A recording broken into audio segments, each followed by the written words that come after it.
neza katurunda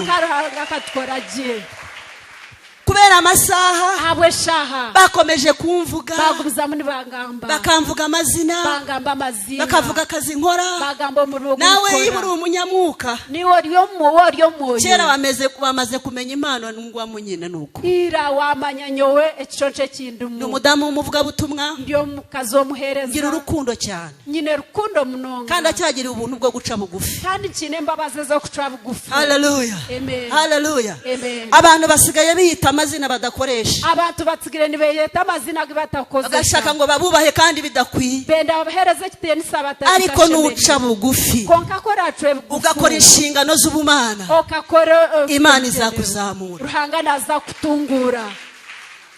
hari umuntu wambajije hino muntu wamburiza kubera iki batwita Apostle Betty wabwe kintu batwita Apostle Betty. Apostle ni izina ry'umuntu umuvuga butumwa. Apostle ni izina ryo mbuzi. Abandi bafite kode zo kuvuga ngo ufite amatorero menshi abandi bagira ngo ine ekanisa nyinshi ngaha ngende umuvuga butumwa nyo ndiyo mburizo kandi mpagarara mu mpano yanjye nkayumviramo amahoro kandi nyemero mu ciconco cyanjye mpura mu businde nitwa Musanabera Betty nibanyeta Musanabera Betty nkunda abantu bitwa abanyamurenge ni nkunda abantu bakweta abanyamurenge.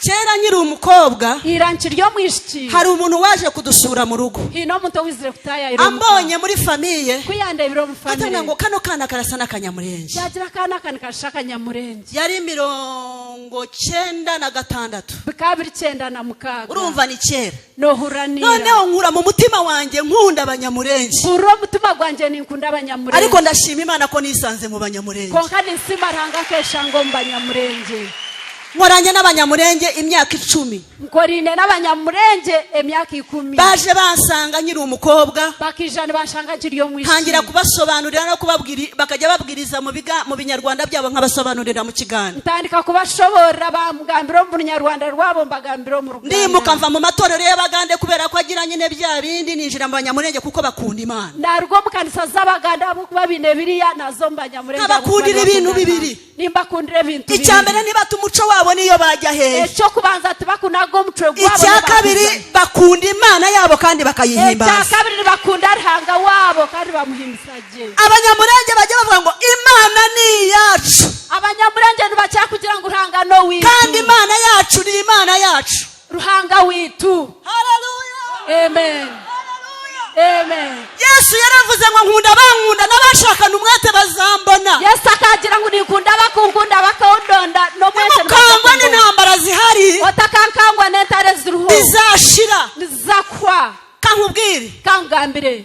Hallelujah. Amen. Hallelujah. Amen. Ngo nta butayi Imana idakuramo umuntu tarwihamba ranga ryatakwira butayi bw'intambara buzashira oyihamba butayi bwo gupfusha buzashira kubera ko mukorera Imana abo kubana mukorera ranga. Hallelujah.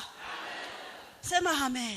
Amen. Sema hallelujah. Amen. Ndabagoye n'abateganisa mutwanyu ndawuruhije n'abateganisa Yesu ashimwe cyane mukabasimwe munonga 2019 2019 nisanze nanjye njoyinize Tabitha nkeshanga nanye njoyiningire Tabitha igiterane cya mbere cyatangiye nanjye nagitangiriye igiterane cyo kubanza cyabanze nanye nkaki niyo mpamvu banyakiriye ngo mvugeho amagambo make kubera ko byuzuye umutima wanjye niyo shonga banyakira ngambe bigambo bicyabo kwa byijuro 2015 2015 niwo munsi na 15 itariki 21 15 nibwo umugabo yantaye omushija ndwe yansigireho iri gikomere gikomeye nagira kufutazwa muno ndababara cyane nashasha muno uriya kambabwire kangambire umudamu w'umupfakazi omukazi w'umupfakazi agira agaciro kurusha umudamu watawe nagira umugasho kukizo omukazi odatsigirweho kambisubiremo buhoro kambigarike mu umudamu watawe n'umugabo omukazi otsigirweho mushija umudamu wapfushije umugabo amurusha agaciro omukazi wafisizo mushija namukizo mugasho nimubyikiriza mbaza ngo kubera iki ombuze ngo habwenye iyo apfushije umugabo yafizo mushija baramufata bakamushingura nibamukwata bamuzi imiryango n'inshuti bakamenya ngo yapfushije bamanyango firi bakajya bajya kumusura bakanamutekerezaho bagumana bamutekateka ariko umudamu batawe n'umugabo konko mukazi watsigirwa ushobora kumara imyaka 5 ntawe uzi ko watawe yewe n'umugabo no basa kuheze imyaka 5 hati no kumanya ngo bakubaza umugabo ukabesha bakubuza mushijo yagiye gukorera ibunaka bakaza korokwe kubera ko ko ufite isoni zo kubivuga abo kuba ine nshaka zo kubigamba wenda wabivuga waheza kubigamba bagahita bavuga ngo ikibazo cyaturutse kuri uyu mugore bagira ngo ikizu kikarga mu cyarogu tujya tugira ibikomere biruta by'abapfakazi twine ebihutaro ku kiro kw'abapfakazi noneho ngeze mu gite ndebye kuri YouTube kunareba hari YouTube mbona ngo Tabitha nareba ngo Tabitha cyo gihe nakoranaga n'umupasiteri witwa Rukumbuzi kandi nkoragana na pastor bakweta Rukumbuzi muri Goshen Uganda Goshen mwese ngira ngo muramuzi mwena nimumanya noneho nari hamwe n'umudamu wita Naome akariyo ayino mushiro bakweta Mukakandoti mwese muramuzi omucyara Kandoti ndamugani nawo ibino bintu ni ibiki mbasobanurire Tabitha niki hanyuma uwo mugiye kuvugana yitwa Revera Pasteur Faustin Rugaza utuye mu gihugu cy'Ubugande aho bita Mbarara ari umuyobozi mukuru wa Tabitha New Life Ministries International. Tabitha ni ministeri dusanga mu gitabo cy'uzakozwe n'intumwa 936. Iyi ni ministeri y'abamama uko Imana yaremye umugore. Icyo kintu abamama mwe kubitira amashi. Ni ministeri y'abamama uko Imana yaremye umugore. Itarobanuye ku butoni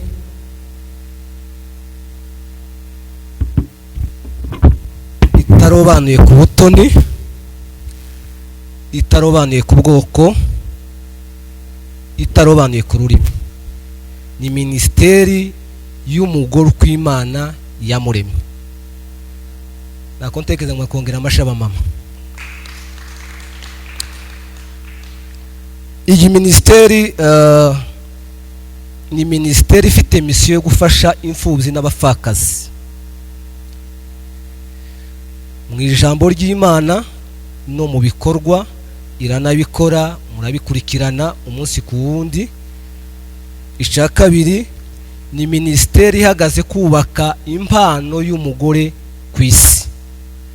Mu rurimi rw'icyongereza bita kubaka talent y'umugore ku isi. Iryo jambo abamama muri kubitira amashirira akomeye cyane. Abamama bafite impano cyangwa se talent ariko zidakora, biva ku mateka n'imico, ugasanga impano zabo ntabwo zikora icyo zigomba gukora. Iyi ministeri ihagurutse gufatikanya n'uwavutse ari umugore aribo ba mama kubaka impano y'umugore kugira ngo impano y'umugore ikore. Muri misiyo y'ino ministeri harimo kubaka ubuzima bw'umugore mu mwuka no guteza umugore imbere. Dukubita amashi. Icya gatatu ni ministeri ishingiye gufasha imfubyi n'umupfakazi ariko tudashingiye ku gihugu cyangwa se ururimi. Twe twagize inzozi duhabwa guhinduka ishusho y'uyu mugore Dorcas yo muri Bibiliya dusanga muzakozwe n'intumwa 936. Dufasha imfubyi n'umupfakazi tutarobanuye ku butoni, kandi ibyo turabikora kuko murabikurikirana. Ejo mutazatekereza ngo tuzafasha usa nanje gusa cyangwa usa nawe. Bibiliya iravuga ngo Dorcas ntiyigeze abaza abapfakazi ngo muvuye mu buhe bwoko, muvuye mu buhe muraro. Yafashije umupfakazi ntiyigeze amubaza ngo se urumuki. Tabitha Ministries ntabwo ibaza umuntu ngo numuki, ngo wa mupfakazi we, wa mama we, wa mfubyi we ngo uvuka mu buhe muryango. Dufashe imfubyi n'umupfakazi kuko Bibiliya ibivuga. Iyi ministeri ni ministeri ya Gikristo ifite intego yo gukura abamama bakiri mu bubata bwa Satani mu mwijima. Imaze gukura abantu benshi mu bubata bwa Satani b'abamama. Ni ministeri ifite misiyo yo guhuza ingo zatandukanye. Turanabikora na benshi bamaze kugarukana. iyi minisiteri rero yashinzwe na Revera Faustin Rugaza ku itariki 17 umwaka itariki 15 kwezi kwa karindwi mu 2019. Yatangijwe n'umuntu umwe. Ubu ni minisiteri ikorera mu bihugu byose bya East Africa. Iyo jambo muri kubitira amashi.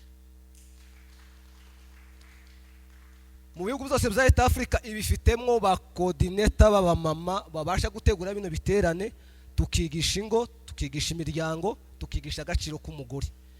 Mu bihugu byose harimo ba coordinator. Ndetse ahantu hari ataraboneka ba coordinator ntekereza ko ari mu mujyi wa Mbarara. Ariko kugeza ubu ndatekereza ko igikorwa gifite abarimu, gifite ababyeyi, gifite abajanama, ndatekereza ko bihari kandi bimeze neza. Iyi minisiteri yubaka umugore gutinyuka mu mpano ye akayikoresha. Nambura umuvuga butumwa, ntabwo ivuga butumwa ryacu ari ryo kubwiriza kuwa kabiri abamama. Tugomba gukora ivuga butumwa umugore w'umunyamurenge, reka nkoresha iryo jambo, akaba yaje ku rwego rwo kuba missionnaire. Ukarenga kubwiriza kuwa kabiri no ku cyumweru bashomba bagwaye umwanya, ukumva ko ufite iyo mpano, waba umuvuga butumwa ukagera ku rwego rwa missionnaire.